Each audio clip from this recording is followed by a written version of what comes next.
Hello my fellow explorers, welcome back to another reaction video. Today I'll be reacting to the history of Canada explained. Guys, talking about Canada, it's from what I hear, like I've told you guys on this channel before, I've never left my country before, but from what I hear, Canada seems to be one of my most favorite countries, and most of the people that I know while growing up, not most, like a lot of them that have emigrated out of my country, most of them relocated to Canada, and that they all have good things to say about the country. So, and also I also have a personal story about Canada, like I'm going to talk about it later in the video. Guys, as you can see, I'm representing Canada today. Ignore the condition of the shirt, ignore the condition. It's one old shirt that I had. I just wanted to represent the country that I'm trying to learn more about today. And guys, I would like you guys to join me on this world exploration.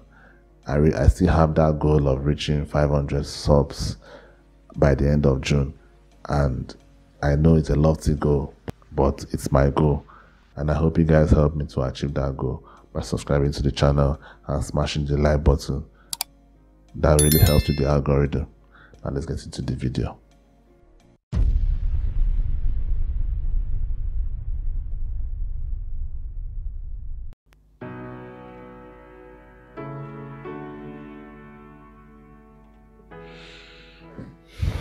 Canada, known for their delicious maple syrup, and being home to nearly all of the greatest hockey players of all time, is the second largest nation on Earth, and with approximately 2 million lakes, contains over 50% of the freshwater lakes on the planet. For many thousands of years, this region was populated with many indigenous tribes of hardy people, capable of overcoming the severe and lengthy winters, thriving and developing unique cultures. The first non-native people to settle in Eskimos. Canada, and the New World in general that we know of for sure, were the Vikings. They built a settlement in Newfoundland around 1000 AD. It is unclear for exactly how long this settlement was occupied for, or if there was more, but ultimately it was either abandoned, pillaged, or its inhabitants succumbed to disease, or assimilated into the local population. But theories abound. Nearly 500 years later, in 1497, the Italian explorer Giovanni Capoto was the first European to explore North America's coast, claiming it for the English crown. Shortly after, the Spanish and the Portuguese would do the same, but remained uncolonized for several decades, with only a few seasonal Portuguese and Basque fishing outposts built, until the French arrived. Jacques Cartier claiming the land for France in 1534. He named the gulf and river after St. Lawrence's feast day on which he arrived. The French called the territory around the river Canada, after the native word. That was how the name came about. After several failed attempts at permanent settlement succumbed to starvation and disease, the cities of Quebec and Port Royal were successfully established. By 1670, the English colonies in the south had expanded, and new settlements were established in Newfoundland and south of the Hudson Bay. The fur trade, particularly in beaver pelts, became extremely lucrative, as it became the favored material for hat makers and luxury winter clothing in northern Europe. This greatly encouraged further northern settlement by both English and French fur trappers seeking to make a fortune. The French and the English did not peacefully coexist, with the French temporarily taking much of the territory around the Hudson Bay during the lengthy period known as the Beaver Wars. Not only the Europeans became wealthy and influential from the trade in beaver pelts. The Iroquois Confederation of 6 powerful tribes, armed with European firearms, initially allied with Dutch merchants, and then the English, to aggressively attack the French, and most other Indian tribes in the region to obtain more furs. Many of these tribes banded together with the French to halt Iroquois expansion. Peace was negotiated after 72 years of fighting, and many, mostly Indian lives lost. And little territorial change. The region of New France was comprised of several colonies. Canada and Louisiana were the largest, along with the smaller Plaisance and Acadia, which the British Empire obtained from the French in the Treaty of Utrecht in 1713 in a complicated agreement concerning the War of Spanish Succession. France also recognized the legitimacy just before we continue, so far, compared to the United States, Canada's story is kind of boring. So any Canadian that is watching this, not trying to besmirch your country, I'm just saying, like, compared to the issue of the United States. Kind of boring. If there are other videos that depicts more interesting, more spicy stories or history that has to do with Canada, please put it down in the comments below. Hudson Bay Company's claim over Rupert's Land. Interestingly, the Hudson Bay Company is still in existence today, primarily as owners of a retail store chain bearing their name. Despite their larger territory, the French increasingly became outnumbered by the rapidly growing British colonies surrounding them, by a margin of 10-1 by the time the next major conflict between the two occurred. During the 7 Years' War, or the French and Indian War, as it has become known in much of North America, French-speaking Acadians were deported far from the Canadian borderlands, some of whom formed the basis of much of the Cajun population of modern-day Louisiana and New Orleans. Both English and French empires sent thousands of regular infantry to North America during the war, supported by local militias and Indian tribes. The greatly outnumbered French relied heavily on Indian allies and fought the British to a standstill early in the war, until the British successfully besieged the cities of Quebec and Montreal. Despite the French later defeating the British in a pitched battle, they failed to retake their capital city. In the treaty that ended the war soon after, France ceded Canada to Britain, while giving Louisiana territory to her ally, Spain. It is important to note at this time much of North America's non-coastal areas were still largely unpopulated, with many of the native tribes heavily depleted through sickness and invasive diseases from which they had little immunity. With a population of approximately 3 million, the American colonies waged a successful rebellion against the British Crown. A little over a decade later, the Americans attempted and failed to take Quebec, which remained loyal to Great Britain. After the war, many British loyalists... So Quebec could have been part of the United States if things turned out differently. That is interesting. Within Canada. During the following War of 1812, both British and American armies launched several failed invasions of each other's territory, ending in military stalemate, and the status quo was maintained. The treaties following the war established a more formalized border between the two nations. Despite the Canadians' desire not to join their American neighbors to the south, movements for self-rule increasingly grew among the Canadian lower and middle classes, culminating in the rebellions of 1837 and 38 that were severely dealt with and crushed, and saw the short-lived Republic of Canada established by William Lloyd Mackenzie. Despite the Republic's short-lived lifespan and diminutive size, widespread public support, not only from many Canadians, both French and English-speaking, but also from Americans to the south, spurred Great Britain's government to make major concessions in the rebellion's aftermath.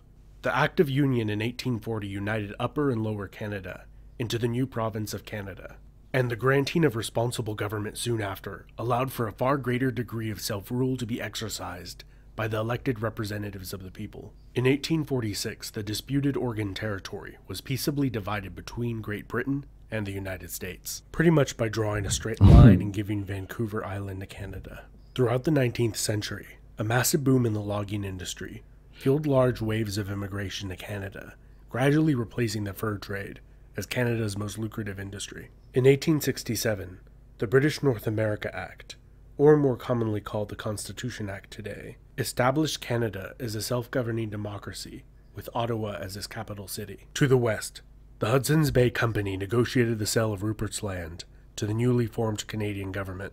The Métis people, of mixed European, primarily French, and Indian ancestry, were the largest population of the Winnipeg area of what is now Manitoba. Fearing the land they had held for generations would be seized by newcomers from the east, they rose in rebellion, creating a provisional government. And after a tense standoff, and eventual occupation by federal troops, many of their demands were met, respecting their rights. The leader of the rebellion, Louis Riel, would lead another larger but less successful rebellion 15 years later that ended with his trial and execution. Louis Riel became a martyr, or villain to many Canadians, his death increasing the tensions between Indian Métis, English, and French groups in society. Because of the key role the partially completed Transcontinental Railway played in the suppression of the rebellion, political support for completing it soared among English-speaking Canadians, and the railroad was completed in only 4 years from when it had begun. The 1890s saw the Klondike Gold Rush, in which over 100,000 prospectors set out to the remote Yukon region in hopes of striking it rich. Some did, but most didn't. After several decades of stagnant population growth, largely due to emigration to the United States. Canada's population sharply increased due to a good economy and high foreign immigration throughout the early 20th century. During the First Talking World War, about the foreign immigration, like I said, a lot of my mates, like, we grew up together.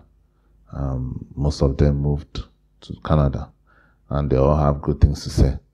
Now, I also had plans to move to Canada. That was around 2015, and due to some circumstances, mostly financial, that didn't work out. And as the years went by, I just didn't have the zeal to go to another country to try to make it anymore. Best case scenario, I would need at least minimum of 5 years to be on my feet, going to a different country. And and considering my age, I'm not that old, but I'm someone that wants to start a family as soon as possible. And I couldn't really do that anymore, because if I go to Canada at, let me say like 2019 or so, or 2020, before I could be on my feet, that was 5 years, additional 5 years to my life before I get to, before I'm on my feet and I'm able to start a family. So I've decided to stay in my country. I'm not gotten married yet, but I plan on doing so as soon as possible. At least if I'm here, that is a reality, a quick reality for me. Unlike if I were to go to another country now to try to go from the ground to the top. Anyway, I just wanted to share that with you guys. I mean, since I'm watching a video about Canada, I just want to share that with you guys. War.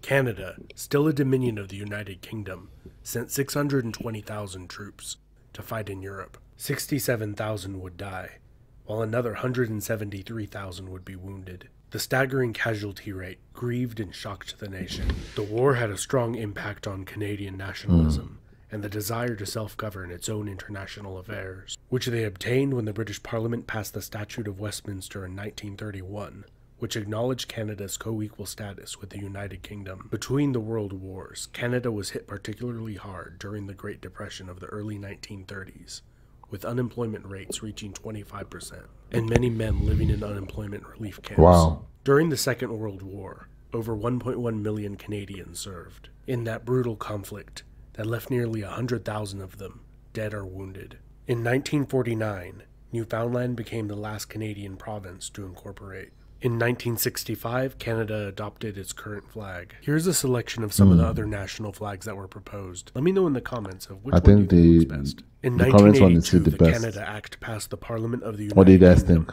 and was ratified by the Queen, granting Canada the right to create their own constitution, which they promptly did. Still recognizing the constitutional monarchy in a mostly ceremonial rule, the new constitution abolished the British Parliament's remnants of influence over Canada. Canada is now a nation of over 36 million people, where over 20% speak French as a first language, and has the 10th largest economy in the world. The province of Quebec has maintained a strong French influence over the centuries, and has on 2 occasions voted in referendums to decide whether Quebec should proclaim national sovereignty and become an independent country. In 1995, it very nearly did not pass, with secession still being an issue till this day.